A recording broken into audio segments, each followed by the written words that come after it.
saya Theodora Caroline Purban. Perkenalkan, nama saya Siti Juliana. Saya Aldonis Torus. Kenalkan, saya Fidelis Manulang.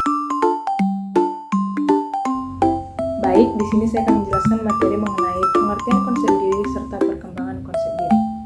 Apa itu pengertian konsep diri?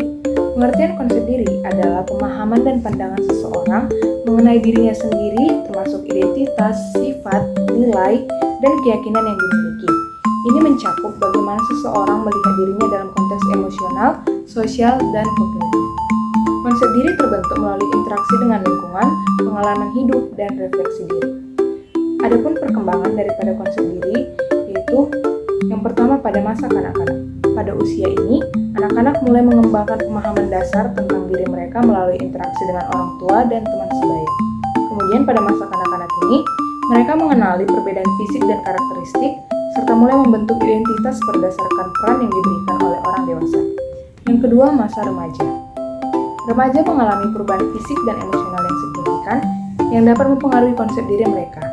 Pencarian identitas menjadi penting dan mereka sering mencoba berbagai peran sosial untuk menemukan siapa mereka sebenarnya.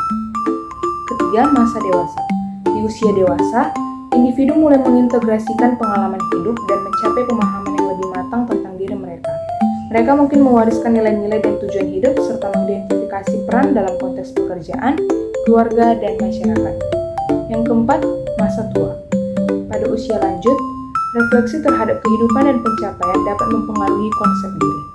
Individu mungkin menyebarkan warisan dan kontribusi mereka yang dapat memperkuat atau meningkatkan rasa harga diri. Adapun faktor yang mempengaruhi perkembangan konsep diri ini, yang pertama ada interaksi sosial, kedua pengalaman hidup, ketiga budaya dan lingkungan, dan terakhir adalah media dan teknologi. Sehingga perkembangan konsep diri ini adalah proses dinamis yang terus berubah seiring berjalannya waktu. Di sini saya akan menjelaskan tentang faktor-faktor yang mempengaruhi konsep diri.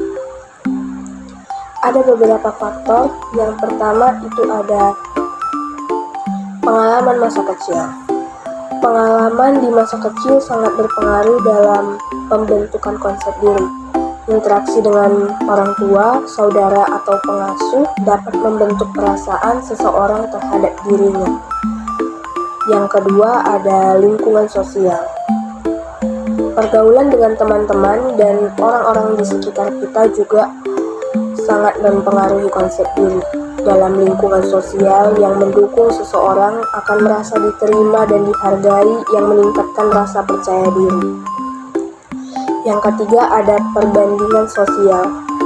Seringkali kita membandingkan diri kita dengan orang lain baik dalam hal penampilan, pencapaian, atau gaya hidup masing-masing. Perbandingan ini dapat berdampak besar pada konsep diri. Yang keempat ada nilai sosial dan budaya.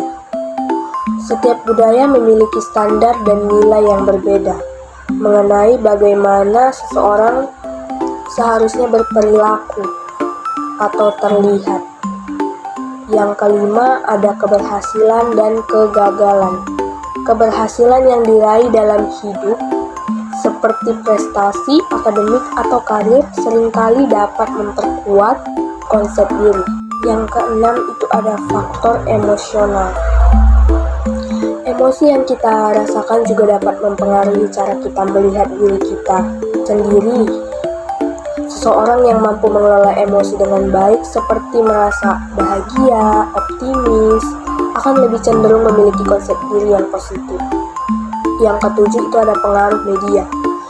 Media sosial dan media massa memiliki peran yang besar dalam membentuk pandangan kita tentang diri kita sendiri. Yang kedelapan ada perubahan fisik. Perubahan fisik seperti penuaan atau perubahan tubuh akibat penyakit atau gaya hidup dapat mempengaruhi cara seseorang melihat dirinya sendiri. Sekian dari saya, terima kasih. Baik, di sini saya akan menjelaskan tentang dimensi konsep diri, yang dimana konsep diri adalah pemahaman dan penilaian individu terhadap dirinya sendiri yang melibatkan berbagai aspek seperti perasaan, pemikiran, dan keyakinan tentang siapa mereka, bagaimana mereka melihat diri sendiri, dan bagaimana mereka dipersepsikan oleh orang lain. Dalam konteks perkembangan peserta didik, konsep diri sangat penting karena dapat mempengaruhi cara mereka berinteraksi, belajar, dan dengan teman sebayanya, serta menghadapi tantangan akademik dan sosial. Dimensi konsep diri pada perkembangan peserta didik mencakup 5 aspek utama. Yang pertama, dimensi kognitif, yaitu dimensi ini terkait dengan cara siswa memahami dirinya sendiri dalam aspek kognitif seperti kecerdasan, kemampuan belajar, serta pengetahuan tentang kekuatan dan kelemahan mereka. Yang kedua, dimensi afektif, yaitu dimensi afektif berkaitan dengan perasaan atau emosi siswa terhadap diri mereka sendiri seperti rasa percaya diri, harga diri, kebahagiaan, atau kecemasan. Siswa yang memiliki konsep diri yang positif cenderung merasa lebih puas dan termotivasi dalam kegiatan akademik ataupun sosial. Dan yang ketiga, dimensi sosial. Ini merujuk pada bagaimana siswa melihat diri mereka dalam hubungan dengan orang lain, termasuk teman sebaya, guru, dan keluarga. Dimensi sosial berperan besar dalam perkembangan identitas sosial, kemampuan berinteraksi, serta pembentukan rasa yang diterima dalam kelompok sosial. Keempat, dimensi moral atau etika. Dimensi ini melibatkan keyakinan siswa tentang nilai-nilai norma dan prinsip yang mereka anut. Bagaimana mereka melihat diri mereka dalam konteks moralitas dan tanggung jawab sosial berpengaruh pada sikap mereka terhadap berbagai masalah etika dan perilaku. Dan yang kelima, yang terakhir, yaitu dimensi fisik.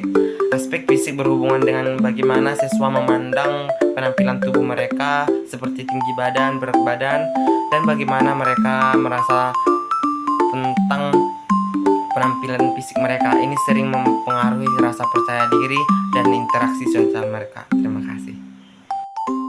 Di sini saya akan menjelaskan mengenai karakteristik konsep diri, di mana konsep diri adalah gambaran seseorang tentang dirinya sendiri yang terbentuk melalui interaksi dengan lingkungan sosial, pengalaman, dan evaluasi pribadi. Pada anak usia sekolah dasar, konsep diri mengalami perkembangan signifikan, di mana dijelaskan oleh Stanroach dalam Gufron 2011-15 melalui 3 karakteristik berikut. Yang pertama, mengenai karakteristik internal, di mana anak-anak mulai lebih sering mengidentifikasikan dirinya berdasarkan aspek psikologis seperti minat, kepribadian, preferensi pribadi. Mereka menjadi kurang fokus pada ciri-ciri fisik seperti tinggi badan atau warna rambut. Misalnya, seorang anak mungkin mengatakan saya pemalu atau suka belajar matematika atau saya suka belajar matematika dibandingkan menyebutkan ciri fisiknya. Yang kedua, mengenai karakteristik aspek-aspek sosial. Kelompok sosial menjadi rujukan penting dalam pembentukan konsep diri anak. Anak-anak akan lebih sering mengidentifikasikan diri mereka melalui hubungan sosial. Misalnya, saya temannya Theodora atau saya anggota tim sepak bola di sekolah. Pengaruh interaksi dengan teman sebaya dan lingkungan sosial menjadi faktor utama dalam pengembangan identitas mereka. Yang terakhir, mengenai karakteristik perbandingan sosial, di mana pada tahap ini anak mulai membandingkan dirinya dengan orang lain untuk memahami keunikan dan kelebihan dirinya. Proses perbandingan sosial ini membantu mereka membentuk perbedaan individual dan mengukur posisi mereka dalam kelompok sosial. Misalnya, mereka menyadari jika mereka lebih cepat dalam berlari dibandingkan teman sebayanya atau lebih baik dalam pembelajaran tertentu.